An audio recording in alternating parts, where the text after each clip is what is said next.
Saviez-vous que 9 Français sur 10 préfèrent caresser leur smartphone plutôt qu'un vrai humain?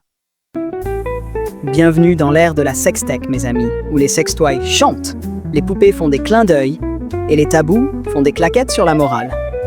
Ce soir, on plonge dans cette révolution qui veut libérer vos nuits, mais qui se prend les pieds dans les câbles du puritanisme. Accrochez-vous, ça va vibrer. On commence avec une évidence.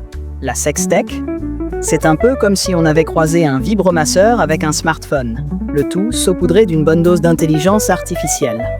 Résultat, des sextoys qui chantent, des poupées qui vous font des clins d'œil en silicone, et des applis qui promettent de régler vos troubles intimes plus vite qu'un épisode de Dr Maboul. Mais attention, en France, on aime bien l'innovation, à condition qu'elle reste loin de nos chambres à coucher. Christelle Bonny, pionnière du genre, a bien essayé de secouer les puritains avec son idée de sextoy connecté à des podcasts érotiques. Résultat, un prix à Las Vegas, bravo. Et puis, plus rien. Fournisseurs qui se défilent, investisseurs qui rougissent comme des collégiens. Et une aventure qui finit en 2018, noyée dans la paperasse et les regards gênés. Bienvenue dans l'Hexagone, où on préfère financer des trottinettes électriques que des orgasmes électriques. Mais attendez, c'est pas tout. Le secteur, porté à 70% par des femmes, cocorico pour l'égalité, tiens, veut révolutionner l'intime, nous dit-on. Éducation sexuelle, plaisir féminin, solutions pour les seniors ou les personnes handicapées. Bref, la sextech veut tout. Soigner, libérer, émanciper. Sauf que, oups, il y a un hic.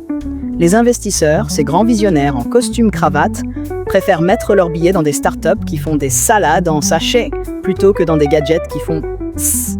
Pourquoi? Parce que le sexe, c'est tabou, mes amis. Et quand on parle de poupées sexuelles à 11 000 €, comme celle du youtubeur Sirius North, ou de robots programmés pour dire non, charmant vraiment, ben ça donne des sueurs froides aux banquiers. On dirait un sketch des inconnus. C'est pas bien, mais c'est pas mal non plus. Et puis il y a les scandales.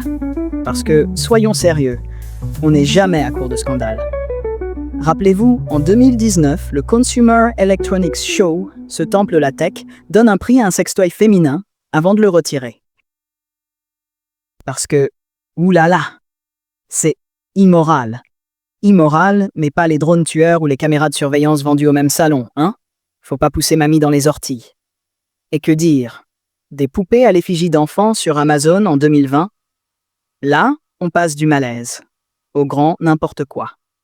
Pendant ce temps, nos institutions, fidèles à elles-mêmes, regardent ailleurs, occupées à rédiger des communiqués. Sur l'importance de la 5G pour les vaches connectées. Priorité, vous savez. C'est pas comme si c'était nouveau, notez bien.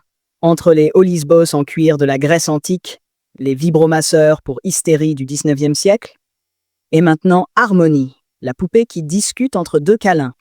L'humanité n'a jamais manqué d'imagination pour pimenter ses soirées. Mais aujourd'hui, on dirait que la sextech est coincée entre deux mondes.